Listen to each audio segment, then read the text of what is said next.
Hi hello ಎಲ್ಲರಿಗೂ ನಮಸ್ಕಾರ. ಇವತ್ತಿನ ವಿಡಿಯೋದಲ್ಲಿ ಎರಡು ರೀತಿಯಾಗಿ ಕುಚ್ಚು ಹೇಗೆ ಕಟ್ಟೋದು ಅಂತ ನೋಡೋಣ. ಮೊದಲಿಗೆ ಕುಚ್ಚು ಕಟ್ಟೋದಕ್ಕೆ ನಮಗೆ ಕುಚ್ಚು ಕಟ್ಟೋ ದಾರ, ಒಂದು ಸೂಜಿ ನೀಡಲ್ ಮತ್ತು ಟ್ರಿಮ್ಮರ್ ಅಥವಾ ಕತ್ರಿ ಯಾವುದಾದ್ರೂ ಆಗುತ್ತೆ, ಮತ್ತು ಒಂದು ಗ್ಲೂ, ಆಮೇಲೆ ಜರಿ ಥ್ರೆಡ್ ಬೇಕಾಗುತ್ತೆ.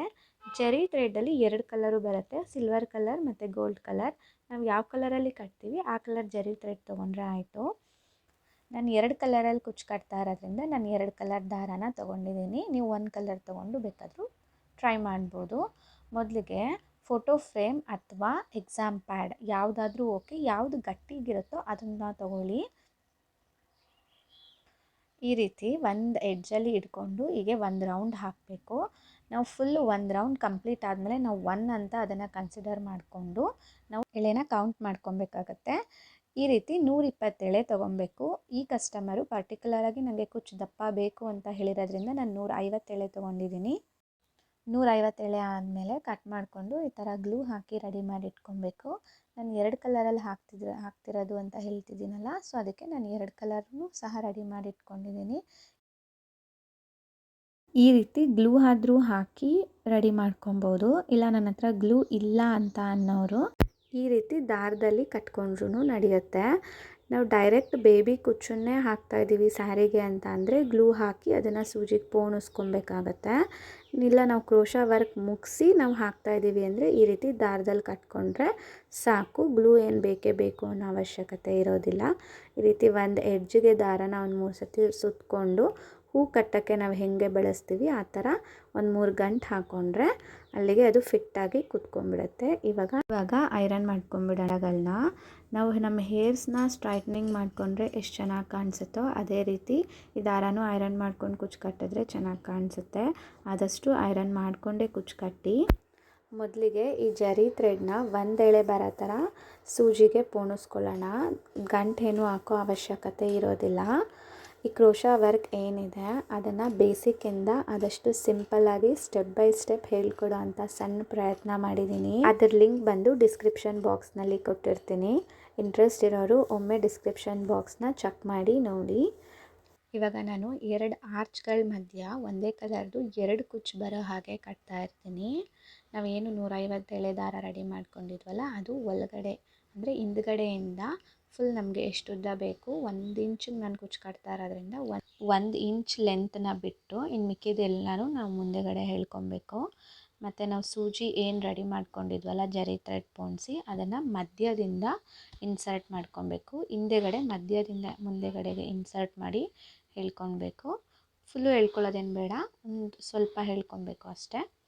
ಹೇಳ್ಕೊಂಡು ಈ ರೀತಿ 3 ರೌಂಡ್ ಅದನ್ನು ಸುತ್ಕೊಳ್ಬೇಕು. ಮತ್ತು ನಾನು ಸ್ಯಾರಿ ಫ್ರಂಟ್ ಸೈಡಿಂದನೇ ಕುಚ್ಚು ಹಾಕ್ತಾಯಿದ್ದೀನಿ. ನಾನು ಎಲ್ಲ ನಾಟ್ಸ್ಗಳನ್ನು ಹಿಂದೆನೇ ಹೋಗುತ್ತೆ. ಈ ರೀತಿ 3 ರೌಂಡ್ ಆದಮೇಲೆ 4ನೇ ರೌಂಡಲ್ಲಿ ನಾನೇನು ಮಾಡ್ತೀನಿ, ಸೂಜಿನ ಮಧ್ಯದಲ್ಲಿ ಪಾಸ್ ಮಾಡ್ಕೊತೀನಿ. ಸೊ ಅದರಿಂದ ಅದು ನಾಟಾಗಿ ಕನ್ವರ್ಟ್ ಆಗುತ್ತೆ. ಒಂದು 2 ಸತಿ ಹಾಗೆ ನಾಟ್ ಬರೋ ಥರ ಕನ್ವರ್ಟ್ ಮಾಡಿಕೊಂಡು ಹಾಕ್ಕೊಂಡ್ರೆ ಸಾಕು. ನೋಡಿ ಆ ರೀತಿ. ಈಗ ನಾನು ಸೂಜಿನ ಮಧ್ಯ ಭಾಗದಲ್ಲಿ ಮೇಲ್ಗಡೆಯಿಂದ ನಾನು ಹೊರಗಡೆಗೆ ಚುಚ್ಕೊತೀನಿ, ಅಂದರೆ ಹಿಂದೆಗಡೆಗೆ.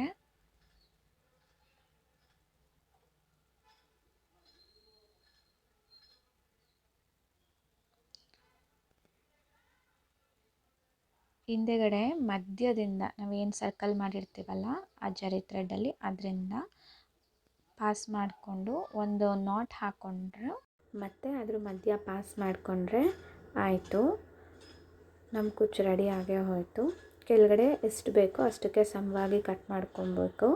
ಅಕಸ್ಮಾತ್ ವೇರಿಯೇಷನ್ ಬಂದರೂ ಸಹ ಆಮೇಲೆ ಟ್ರಿಮ್ ಮಾಡ್ಕೊಬೋದು. ನಾನು ಮತ್ತೆ ಇನ್ನೂ ಒಂದು ಕುಚ್ಚು ಮಾಡಿ ತೋರಿಸ್ತಾ ಇದ್ದೀನಿ ನಿಮಗೆ ಅರ್ಥ ಆಗಲಿ ಅಂತ. ಸ್ಟಾರ್ಟಿಂಗ್ ಸ್ವಲ್ಪ ಕಷ್ಟ ಆಗುತ್ತೆ. ಕಲಿತಾ ತುಂಬ ಬೇಗ ಈಸಿಯಾಗಿಯೇ ಕಲ್ತ್ಕೊಂಡ್ಬಿಡ್ಬೋದು. ಗಾದೆನೇ ಇದೆ ಅಲ್ವಾ, ಕಲಿಯೋ ತನಕ ಬ್ರಹ್ಮವಿದ್ಯೆ, ಕಲ್ತ ಮೇಲೆ ಕೋತಿ ವಿದ್ಯೆ ಅಂತ. ಅದೇ ರೀತಿ ಕಲಿಯೋ ತನಕ ಸ್ವಲ್ಪ ಕಷ್ಟ ಆಗುತ್ತೆ. ನಾವು ಬಿಡದೆ ಅದನ್ನೇ ಪ್ರಯತ್ನ ಪಟ್ಟರೆ ತುಂಬ ಈಸಿಯಾಗಿ ಕಲ್ತ್ಕೊಬೋದು. ನಾವು ಅದನ್ನು ಸ್ಟಿಫಾಗಿ ಇಟ್ಕೊಬೇಕು ಅಷ್ಟೇ. ನಮಗೆ ಈ ಕುಚ್ಚು ಕಟ್ಟೋದ್ರಲ್ಲಿ ನಮಗಿನ್ನೇನು ದೊಡ್ಡ ಟಾಸ್ಕ್ ಅನ್ನೋದೇನೂ ಇರಲ್ಲ. ಆ ದಾರಗಳು ವೇರಿಯೇಷನ್ ಆಗದೇ ಇರೋ ಹಾಗೆ ನಾವು ಅದನ್ನು ಸ್ಟಿಫಾಗಿ ಇಟ್ಕೊಂಡ್ರೆ ಆಯಿತು. ನಮಗೆ ಹೇಗೆ ಇಟ್ಕೊಬೇಕು ಅನ್ನೋದು ಒಂದು ನ್ಯಾಕ್ ನಮಗೆ ಗೊತ್ತಾಗೋ ತನಕ ಕಷ್ಟ. ಆಮೇಲೆ ನಾವು ತುಂಬ ಈಸಿಯಾಗಿ ಹಾಕಿಬಿಡ್ಬೋದು. ನಮಗದು ಗೊತ್ತಿಲ್ಲ, ನಮಗದು ಬರಲ್ಲ ಅಂತ ನಾವು ಸುಮ್ಮನೆ ಇಟ್ಬಿಟ್ರೆ ನಮಗೇನೂ ಕಲ್ತ್ಕೊಳ್ಳೋದಕ್ಕಾಗಲ್ಲ. ಒಂದು ಸಲ ಟ್ರೈ ಮಾಡಿದ್ರೆ ನಾವೇ ನಮ್ಮ ಸೀರೆಗಳಿಗೆ ಹಾಕ್ಕೊಂಡ್ರೆ ಅದು ನೋಡೋಕ್ಕೂ ತುಂಬ ಚೆನ್ನಾಗೂ ಕಾಣಿಸುತ್ತೆ ಮತ್ತು ನಾವು ಕಲ್ತ್ಕೊಂಡಂಗೂ ಆಗುತ್ತೆ. ಹೀಗೆ ಮಧ್ಯದಲ್ಲಿ ಅಲ್ಲಲ್ಲಿ ನಾಟ್ ಆಗ್ತಾ ಇರುತ್ತೆ ಫಸ್ಟ್ ಟೈಮ್ ಹಾಕೋರಿಗೆ. ಆದರೂ ಮತ್ತೆ ಹಾಕ್ತಾಯಿದ್ರೂ ಸಹ ನಾವು ಪಕ್ಕದಲ್ಲಿ ಕುಚ್ಚು ಕಟ್ಟಿರ್ತೀವಲ್ಲ, ಅದು ಅವಾಗವಾಗ ಕೆಲವೊಂದು ಸಲ ಸಿಗಾಕೊಳ್ಳುತ್ತೆ. ಸಿಗಾಕೊಂಡ್ರೂ ಅದು ಅಲ್ಲಲ್ಲೇ ಸ್ವಲ್ಪ ನಿಧಾನಕ್ಕೆ ಬಿಡಿಸ್ಕೊಂಡು ಹಾಕ್ಕೊಂಡ್ರೆ ಆಯಿತು. ನಾನು ಈ ರೀತಿ ಮಾಡೋದ್ರಿಂದ ನನ್ನ ಎಲ್ಲ ನಾಟ್ಸ್ಗಳು ಹಿಂದೆ ಸೇರಿಕೊಳ್ಳುತ್ತೆ. ಸೊ ಮುಂದೆ ನನಗೆ ಕ್ಲೀನಾಗೇ ಇರುತ್ತೆ ಕುಚ್ಚು. ನಾಟ್ಸ್ಗಳಾಗಿರಲಿ ಅಥವಾ ದಾರಗಳು ಏನಾದರೂ ಈಚ್ಕೊಂಡಿರೋದು ಆ ಥರ ಎಲ್ಲ ಏನೂ ಕಾಣಿಸಲ್ಲ. ನೋಡಿ ಈ ರೀತಿ ಬರುತ್ತೆ. ಏನಾದರೂ ವೇರಿಯೇಷನ್ ಇದ್ದರೆ ಆಮೇಲೆ ಮತ್ತೊಮ್ಮೆ ಟ್ರಿಮ್ ಮಾಡಿಕೊಂಡ್ರೆ ಆಯಿತು, ಏನೂ ಪ್ರಾಬ್ಲಮ್ ಆಗಲ್ಲ. ಉದ್ದ ಆದರೆ ಅದನ್ನು ಹೆಂಗೆ ಕಟ್ ಮಾಡಿಕೊಂಡು ನಾವು ಸಮ ಮಾಡ್ಕೊಬೋದು. ತುಂಬ ಸಣ್ಣ ಆಗಿಬಿಟ್ರೆ ಚೆನ್ನಾಗಿರಲ್ಲ ಅಲ್ಲ, ಅದಕ್ಕೋಸ್ಕರ.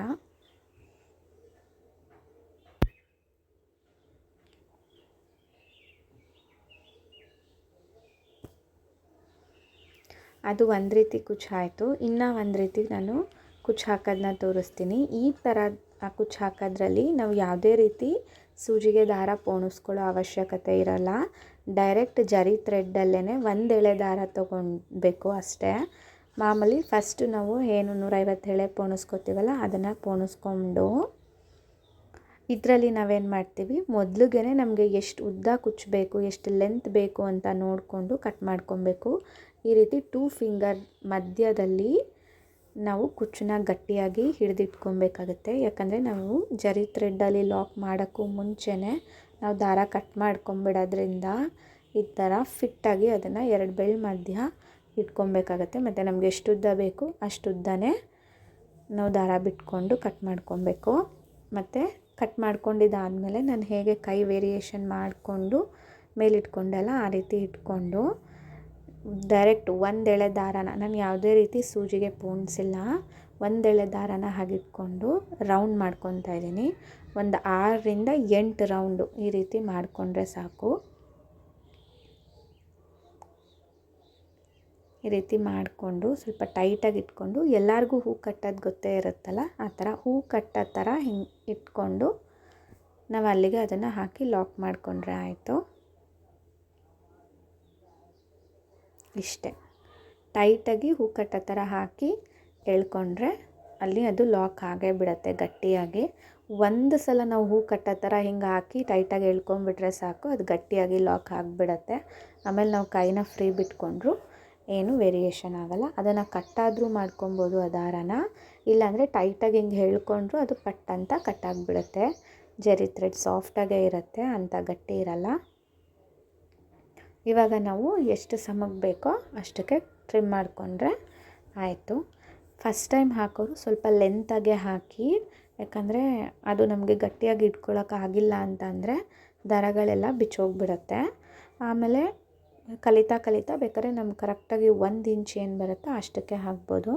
ಮತ್ತು ನಾನಲ್ಲಿ ತೋರಿಸ್ತಾ ಇದ್ದೀನಿ ನಿಮಗೆ ಹೂ ಕಟ್ಟೋ ಥರ ಬಳಸಿ ಹಾಕಿರೋ ಕುಚ್ಚು ಮತ್ತು ಸೂಜಿಲಿ ಪೋಣಿಸಿ ಹಾಕಿರೋ ಕುಚ್ಚುದು ಡಿಫ್ರೆನ್ಸ್ ತೋರಿಸ್ತಾ ಇದ್ದೀನಿ. ಎರಡೂ ಒಂದೇ ರೀತಿಯೇ ಬರುತ್ತೆ, ಏನು ಅಂಥ ಚೇಂಜಸ್ ಏನೂ ಇರಲ್ಲ. ನಾನು ಇನ್ನೂ ಒಂದು ಸಹ ಮಾಡಿ ತೋರಿಸ್ತಾ ಇದ್ದೀನಿ. ಈ ಥರ 2 ಫಿಂಗರಲ್ಲಿ ಗಟ್ಟಿಯಾಗಿ ಅದನ್ನು ಇಟ್ಕೊಬೇಕು.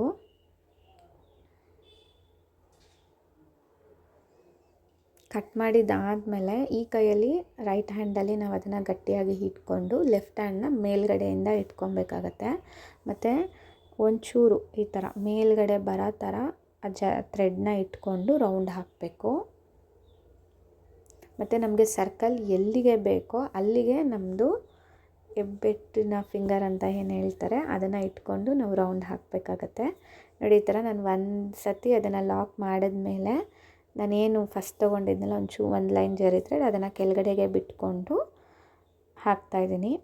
ಬೇಕು ಅಂದರೆ ಆ ಥ್ರೆಡ್ ಒಂದು ಲೈನ್ ಆ ಕಡೆ ಕಾಣಿಸ್ಲಿ ಡಿಸೈನ್ ಆಗಿರಲಿ ಅಂತ ಅಂದರೂ ಅದನ್ನು ಬಿಟ್ಟು ಕಟ್ ಮಾಡ್ಕೊಬೋದು. ಇಲ್ಲ ಅಂತಂದರೆ ಅದನ್ನು ಸಹ ಕಟ್ ಮಾಡಿ ತೆಗೆದುಬಿಟ್ರೆ ಆಯಿತು.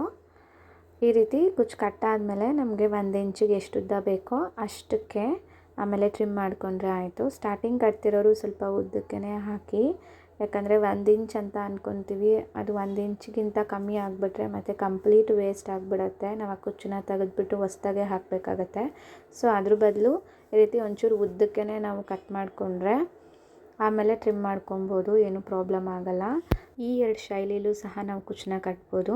ನಿಮಗೆ ಈ 2 ರೀತಿಯಲ್ಲಿ ಯಾವುದು ತುಂಬ ಇಷ್ಟ ಆಯಿತು, ತುಂಬ ಬೇಗ ಕಟ್ಬೋದು ಅನ್ನೋದನ್ನ ನನಗೆ ಕಮೆಂಟ್ ಮಾಡಿ ತಿಳಿಸಿ.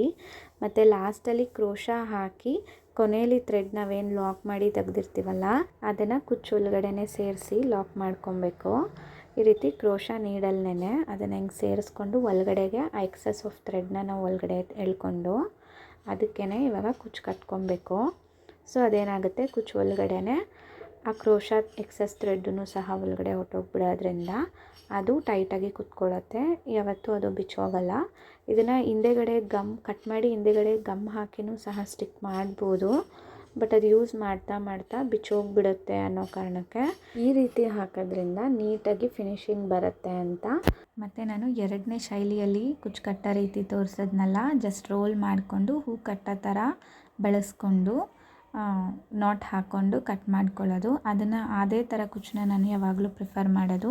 ಯಾಕಂದರೆ ನಾನು ಈ ಥರ ಕ್ರೋಶಾ ವರ್ಕ್ ಆಗಿರೋ ಸ್ಯಾರಿಗೆ ನಾನು ಒಂದು 10 to 15 ಮಿನಿಟ್ಸ್ ತೊಗೊತೀನಿ ಅಷ್ಟೇ. ಆದಷ್ಟು ಬೇಗ ಅದನ್ನು ಪಟ ಅಂತ ಕಟ್ಬಿಡ್ಬೋದು.